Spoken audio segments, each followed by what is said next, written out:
The ongoing recovery in bars and restaurants globally from the worst of the pandemic continues to be a tailwind for Constellation brands.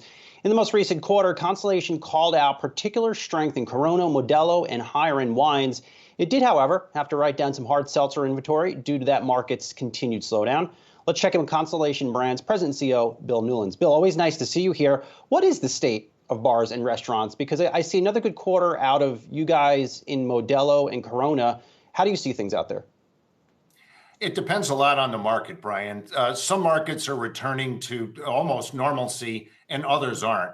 What you're seeing is 4 out of 5 meals are still being consumed at home, which is disproportionately high compared to what it was before the pandemic started.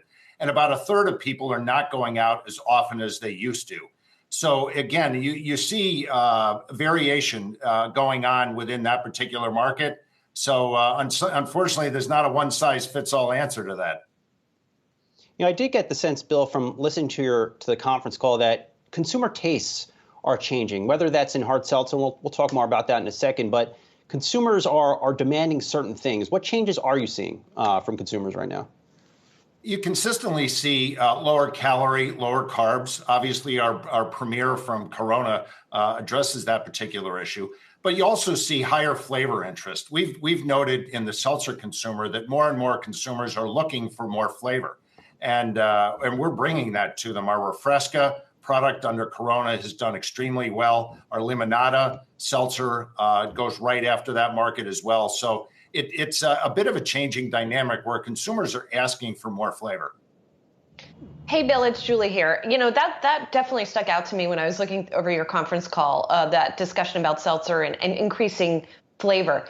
Is that another way of saying that hard seltzer in its first iteration just didn't taste that great?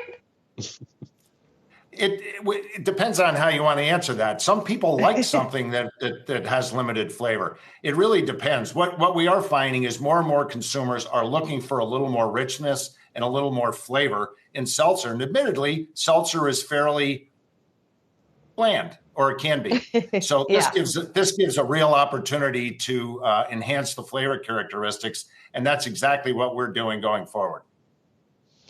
Bill, there appears to be a shakeout happening right now in hard seltzer. How committed are you to hard seltzer? We're committed, although keep in mind, it's still a relatively small proportion of our overall business. Our main business growth is still going to come from our beer business, our core beer business, led by Modelo. But we still think that the seltzer business is going to be an important part, albeit at a smaller growth profile than what everybody had predicted. So let's talk about that beer business then, because you guys saw a big quarter for beer last quarter. How are you going to continue to expand market share there in the sort of traditional business? Is it about geographics? Is it about expanding in existing markets? How are you guys attacking that? Modelo is clearly our leader, and Modelo has a lot of tailwinds. First of all, it's very strong in the Hispanic community, which is a growing sector of the overall market. Secondly, the household penetration for Modelo is still relatively small compared to even Corona, never mind some of the other brands. So while Modelo is up 17% in the quarter, the opportunity for the future remains immense. And then you think about brands like Pacifico, which smells a little bit like a young Modelo. It's the number 7 beer in the state of California and growing, and it's expanding across the United States. But don't forget Corona Extra. Corona Extra was the second fastest growing share gainer in the quarter for us. So again, our beer portfolio, our core beer portfolio is just doing outstanding. And we're putting the right capital investment in the ground to make sure we can continue to meet demand. Bill, really, the whole beverage industry continues to deal with inflation. It's transportation, it's glass bottles, it's aluminum cans. How much have you had to raise prices because of this inflation?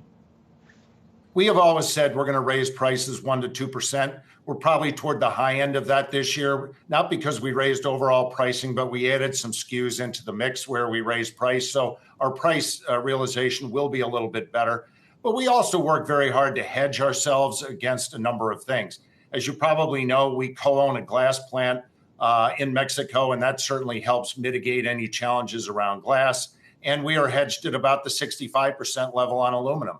So we work very hard to make sure, although as you acknowledge, there's a lot of inflationary pressure out there.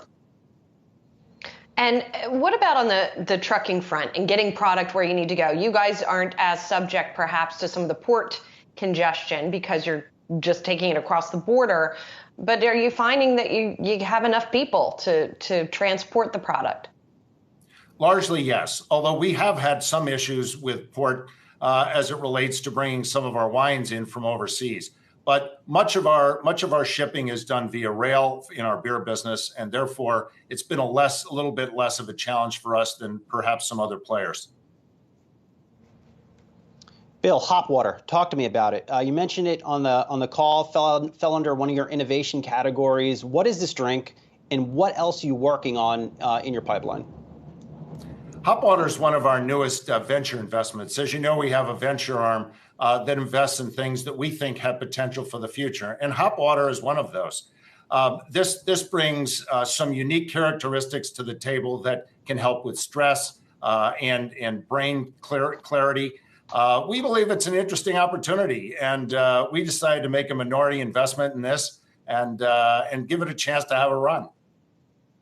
And Bill, I know that this is minority and it's early stage, et cetera, et cetera. There are a number of these new beverages out there. There's something called psychedelic water. They just put that right on the package. There's Kin, whose CEO we talked to a couple of years ago.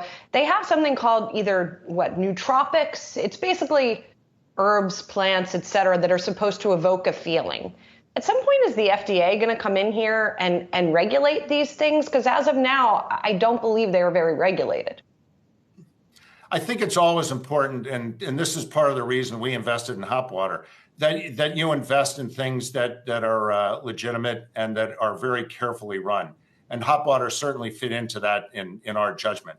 It's always important, and the consumer always looks for something in which they can have confidence and trust. And that's exactly why we chose to invest in hop water, because you're absolutely correct. It's important to make sure that you've invested in the right players who are putting the right thing in front of the consumer. Bill, you had me at stress relieving drinks. Sign me up for 36 pack. Constellation Brands President and CEO Bill Newlands. Have a great weekend. Cheers.